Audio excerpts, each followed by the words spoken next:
जय शंकर के सब भक्तों को।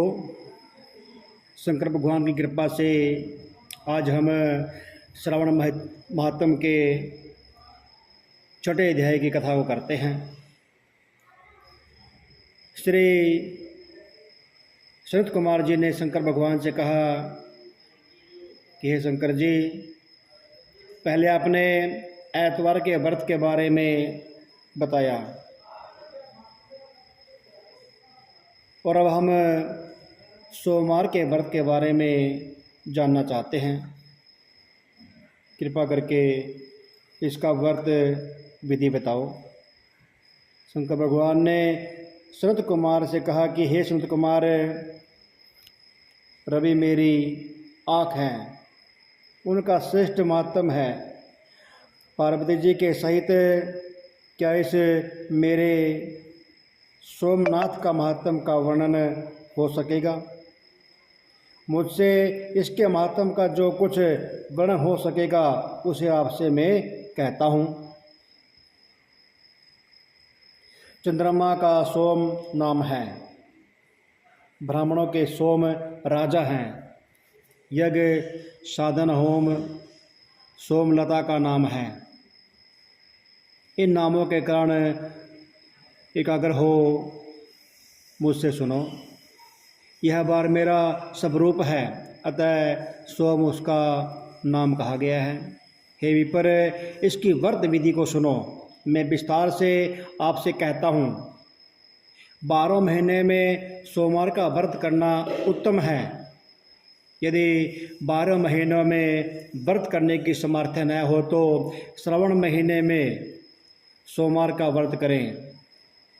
इस महीने में सोमवार का व्रत करने से 1 साल व्रत करने के बराबर फल की प्राप्ति होती है। श्रावण महीने के शुक्ल पक्ष से पहले सोमवार के दिन सोम व्रत का संकल्प करें। मैं सोम का व्रत करूंगा। इस व्रत में शंकर भगवान अति प्रसन्न होते हैं। चारों सोमवार के दिन सुबह संकल्प करें और व्रत करें। यदि श्रावण महीने में 5 सोमवार हो जाए तो 5 ही सोमवार के दिन संकल्प करें कि मैं श्रद्धा भक्ति से आपका व्रत पूजन करूंगा। और फिर शंकर भगवान की अर्चना करें। सायंकाल में श्री शिव जी का षोडशोपचार पूजन करें और एकाग्र मन से श्री शिव जी को पूजन करें और कथा को सुने कि मैं इस सोमवार व्रत विधि को कहता हूँ, आप सुनो। श्रावण महीने के पहले सोमवार का उत्तम व्रत नियम को ग्रहण करें। अच्छे प्रकार नहाकर शुद्ध होकर सफ़ेद वस्त्र ग्रहण करें। काम, क्रोध, अहंकार, द्वेष, चुगलखोरी आदि का त्याग करें।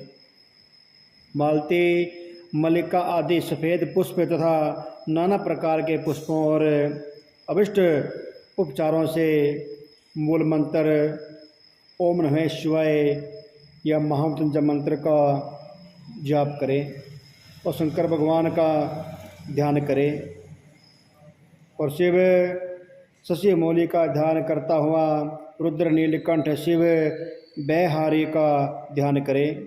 इसी प्रकार देवेश का मनोहर उपचारों से अर्चना करें तथा अपने वित्त के अनुसार इस व्रत को जो करता है उसके पुण्य फल को सुनो।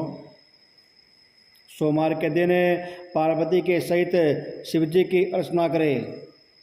जो पूजा करते हैं वे प्राणी पुनरावृत्ति से रहित दुर्लभ लोक को प्राप्त कर लेते हैं।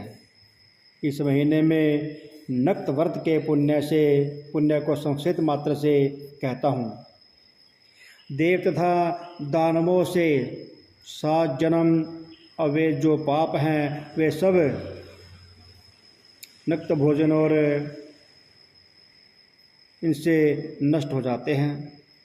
इसमें कोई विचार न करें। इस उत्तम व्रत को उपवास द्वारा करें। पुत्र की इच्छा वाला पुत्र प्राप्त करता है, धन की इच्छा वाला धन को प्राप्त करता है। प्राणी जिस वस्तु की इच्छा कर लेता है उसे वह प्राप्त कर लेता है। इस श्लोक में बहुत समय तक रहकर अपने इष्ट भोग पदार्थ का भोग अंत में उत्तम विमान द्वारा इंद्रलोक में जाकर पूजित हो जाता है। मन धन और जीवन को चलायमान जानकर प्रयत्न से व्रतोद्यापन करें। धन सठा को छोड़कर सब शक्ति अनुसार चांदी के वृक्ष को बनाकर तथा उमा महेश्वर की प्रतिमा को बनावें। सुंदर लिंग तो बद्ध मंडल बनाकर उस पर घट को यानी कि घड़े को स्थापन करें। 2 सफ़ेद वस्त्र से ढकें। घड़े के ऊपर तांबे का या बांस का पात्र रखकर उसके ऊपर पार्वती जी सहित शंकर भगवान को स्थापित करें। श्रुति स्मृति और पौराणिक मंत्रों से शिव जी की अर्चना करें। पुष्प का मंडप बनाकर उसके ऊपर एक रमणीक चंदन बांध दें और रात के समय गीत गान करें और शंकर भगवान का ध्यान करें और जागरण करें। और फिर आचार्य का पूजन करके गौ आचार्य को देवें। रमणीय 11 ब्राह्मणों को भोजन कराकर उन ब्राह्मणों को 11 घट जल के पात्र दान में देवें। प्रधान देव तथा देव पर चढ़ी हुई सब सामग्री आचार्य को देकर प्रार्थना करें कि मेरा व्रत पूर्ण हो। इस व्रत से भगवान शिव अति प्रसन्न होते हैं।